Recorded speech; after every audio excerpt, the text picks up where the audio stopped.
আমার ইউটিউব চ্যানেলে সব বন্ধুদের জানাই স্বাগত। আমি আবার চলে এলাম একটি রেসিপি নিয়ে। রেসিপিটি দেখুন, দেখে ভালো লাগলে লাইক, শেয়ার, সাবস্ক্রাইব অবশ্যই করবেন। কমেন্ট করতে ভুলবেন না কিন্তু। আমার আজকের রেসিপি আলু কষা বা আলুর দম। তার জন্য যা যা নিয়েছি একটু দেখিয়ে দিই। নিয়েছি আদা কাঁচা লঙ্কা বাটা, তার সাথে নিয়েছি একটু কাজু, আর নিয়েছি পেঁয়াজ কুচিয়ে নেব, টমেটো, আলু। প্রথমে কড়া গরম করে নিয়ে সর্ষের তেল পরিমাণ মতো দিয়ে দিলাম গোটা জিরে ও গোটা গরম মশলা আর তেজপাতা ফোড়নে। তারপরে আলুগুলোকে ওই তেলের মধ্যেই ভেজে নেব, খুব ভালো করে লাল করে, নুন আর হলুদ দিয়ে।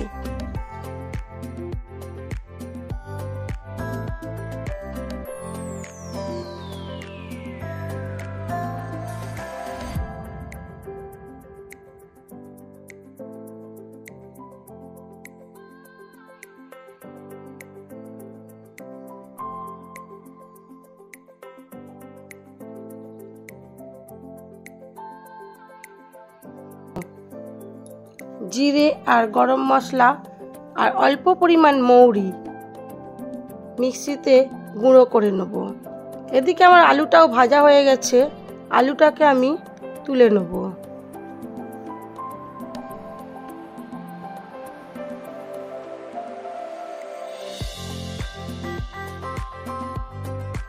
আলুটা তুলে নিয়ে ওই তেলের মধ্যেই দিয়ে দিলাম অল্প পরিমাণে রসুন কুচি আর দেবো পেঁয়াজ কুচি।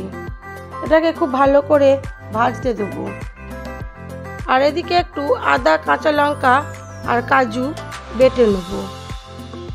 পেঁয়াজটা আমার লাল করে ভাজা হয়ে গেছে। এবারে এর মধ্যে দিয়ে দেবো স্বাদ মতো নুন,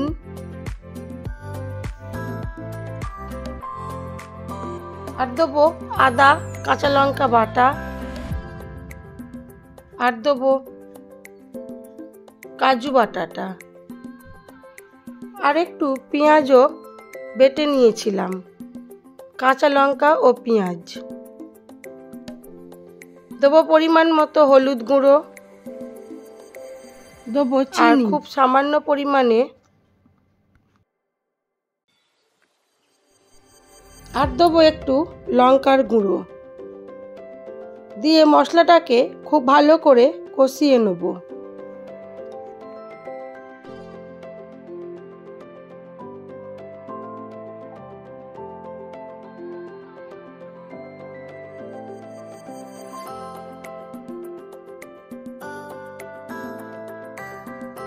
মশলাটা খুব ভালো করে কষানো হয়ে গেছে। দিয়ে দিলাম কাজু বাটাটা।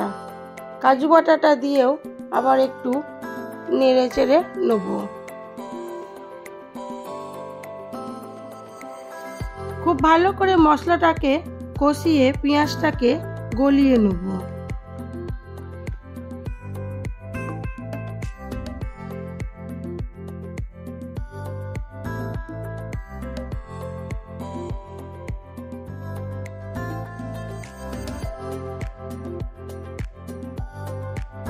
টমেটোটা পেস্ট করে রেখেছিলাম সেটাও দিয়ে দিলাম। দিয়ে আবার মশলাটাকে খুব ভালো করে কষিয়ে নেব।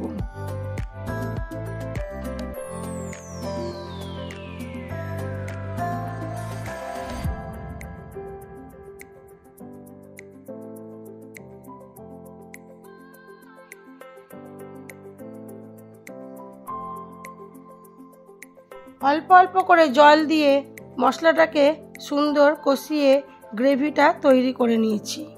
এবারে দিয়ে দিলাম ভাজা আলুগুলো।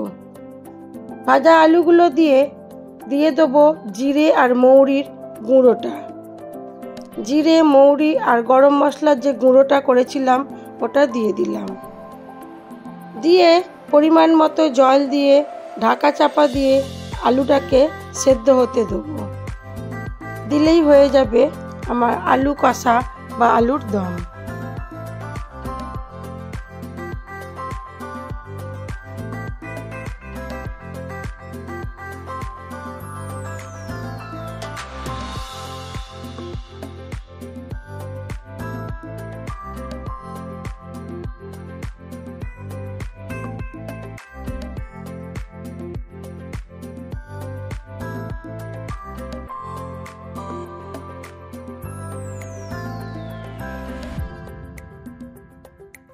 এবার এটাকে সার্ভ করে দেবো।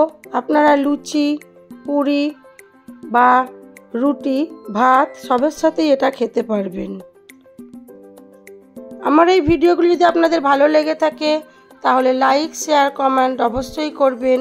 আর নতুন বন্ধু হয়ে থাকলে একটা সাবস্ক্রাইব করে দেবেন। সবাই ভালো থাকবেন, সুস্থ থাকবেন, নিজেদের খেয়াল রাখবেন।